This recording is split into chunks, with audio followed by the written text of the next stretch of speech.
Good evening and welcome to tonight's Global Insight. Tonight, we take a closer look at the economic and demographic landscape of South America's second largest nation, which is the Argentine Republic.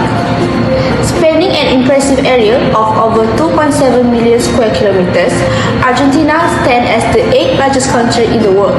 At its heart lies the autonomous city of Buenos Aires, a massive metropolitan hub that is currently home to 16.7 million residents, making it the 21st most populous metro area on the globe. However, the nation is facing a shifting demographic trend. Recent data indicates a slow growth trend in the country's populations. The annual growth rate, which stood at an estimated 0.23% as of 2023, has shown a slight decrease to 0.26% heading into 2025. Shifting our focus to the economy, Argentina continues to thrive on its highly diverse industries, with agriculture leading the charge.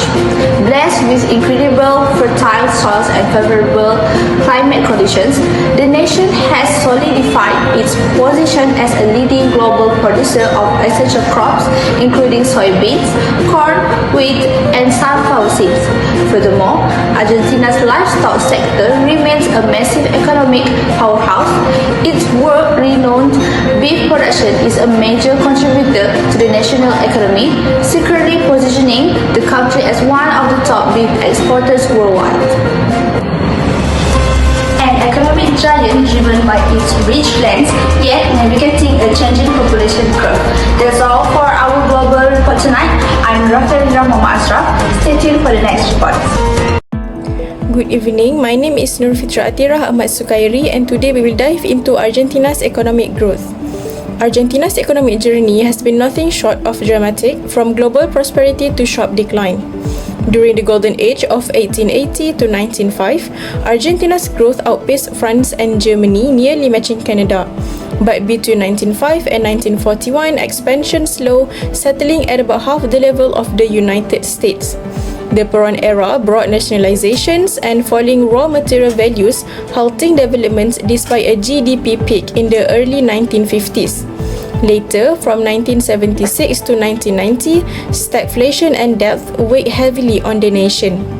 In the 1990s, pegging the peso to the dollar briefly boosted GDP, but by 2001, Argentina faced a devastating crisis that cut output by 20%.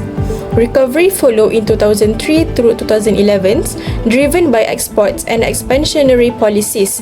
Yet, by 2012, growth slowed and the pandemic years of 2020 to 2023 delivered another severe blow.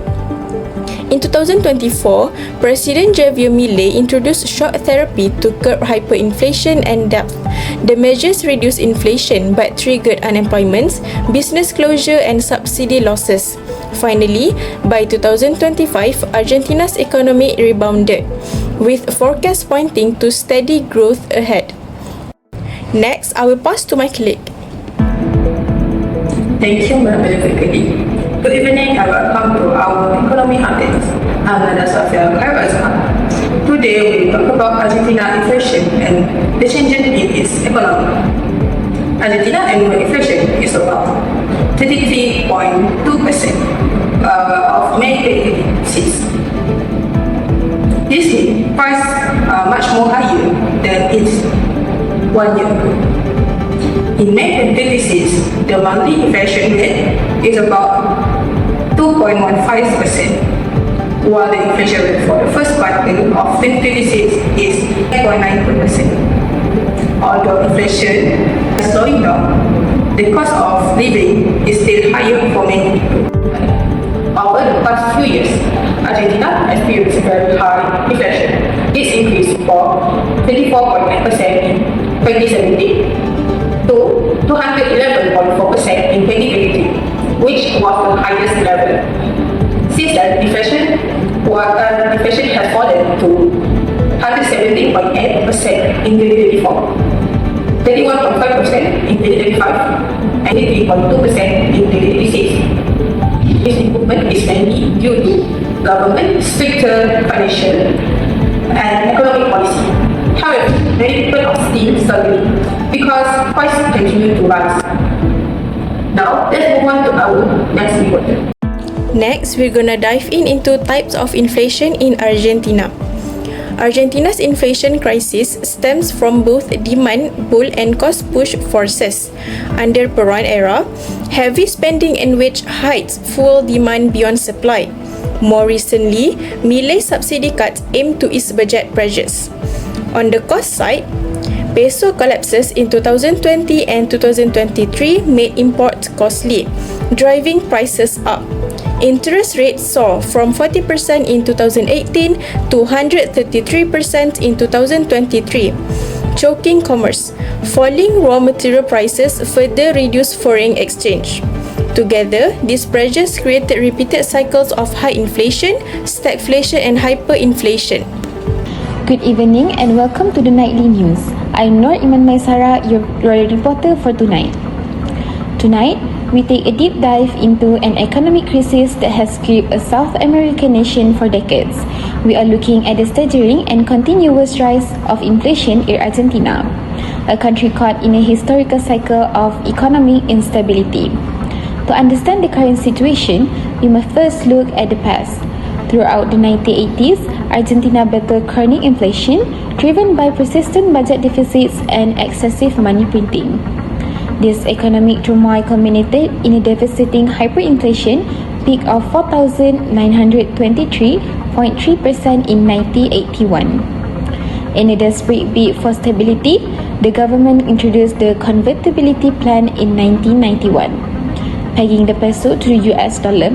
While public spending was reduced and inflation briefly cooled, rising debt and economic recession eventually led to a severe financial crisis in 2001. Following the 2001 crisis, Argentina abandoned peso-dollar peg. Despite some early recovery fueled by exports, inflation crept back up, hitting 36% by 2020 due to currency depreciation and fiscal imbalances. But it was the post-COVID-19 era that sent the economy into overdrive. Between 2020 and 2024, the expansionary fiscal policies and extreme economic uncertainty caused prices to skyrocket. By January 2024, goods price markups were approximately 40% higher than in November 2011. Analysts point to distortionary policies interventions such as foreign exchange controls and complex import regulations as key drivers to disrupt the market. But what does this mean for the everyday Argentine? The combination of decades of fiscal imbalances and depreciating currency has severely eroded consumer purchasing power, widening the gap of income inequality. Families are now forced to make tough choices, buying low-quality items, cutting back on basic necessities, and entirely halting leisure spending. This dramatic drop in consumer spending means less money is circulating, slowing down the entire economy and creating deep. Furthermore, Argentina is battling both demand pull and cost push inflation. As the currency depreciates, the cost of imported industrial and tech supplies drastically increases, pushing domestic prices even higher. To combat this, interest rates have been paused up, making borrowing and running a business extremely costly. So for now, we'll be asking the citizens of Argentina about the current inflation. Do you think the government is doing enough to address the issue? Yes, I think so. Okay, thank you for your opinion. Economic experts conclude that a highly balanced approach is crucial. Argentina must combine short-term monetary stabilization with long-term structural adjustment. Only by focusing on stabilizing currency value, strictly controlling the money supply, and promoting sustainable economic growth can the country hope to effectively reduce inflation and finally break this historic cycle. Good evening. Now we turn to our economic segment, and here is Iman, which is the citizens of Argentina, and I will be asking her about the economic state. Iman, what about the economy of Argentina state? It's getting worse nowadays. Bye. Okay, so we can see that the most immediate impact is being felt directly at the dinner table. Soaring inflation is severely diminishing consumer purchasing power across Argentina. Household household as the cost of everyday essentials climb faster than average wages can keep pace. Families are being forced to make incredibly tough decisions, often sacrificing both the quality and quantity of basic needs like groceries, clothing, and transportation. Furthermore, as disposable income evaporates, consumer spending on non-essential items such as dining out and leisure activities has completely plummeted. This lack of circulating currency is triggering a dangerous economic lockdown, forcing local businesses to contract their operations and filling with a vicious cycle of economic instability. I will talk about Argentina's fight against inflation and its new fiscal policies.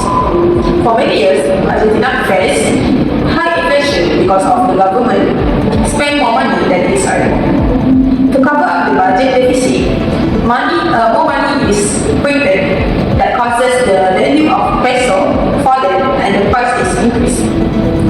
Today, the government is making changes. It is reducing spending, cutting subsidy, controlling the budget deficit, and improving the tax system. These steps are meant to lower inflation, stabilize the economy, and attract the investment. Although these changes have been difficult for many people, Argentina is making progress and is moving closer to a balanced budget. Experts are now watching to see if this reform will continue to improving economy. If they are successful, Argentina could achieve lower inflation and stronger economic growth. That's all for our report about Argentina fiscal reform. Thank you. Now we're going to take a look at Argentina's monetary policy. Argentina's monetary policy is designed to stabilize prices, interest rates, and financial markets while supporting steady growth. There are two main approaches: contractionary, which reduces money supply to fight inflation, and expansionary, which increases supply to stimulate the economy. The central bank has often relied on contractionary tools, pegging the peso to the US dollar and halting money printing, measures that once cut inflation to single digits. More recently, Milei's shock therapy drove monthly inflation down from 25% to just 1.5% by mid-2025. Expansionary policies, on the other hand, boosted investment, nearly doubled GDP, and raised employment. But when prolonged, they triggered demand pull inflation, fueling cycles of hyperinflation. Argentina's monetary policy remains a balancing act between curbing inflation and driving growth. That is our special report for tonight. I'm Norikman Maisara, your reporter. Thank you for joining us. Good night.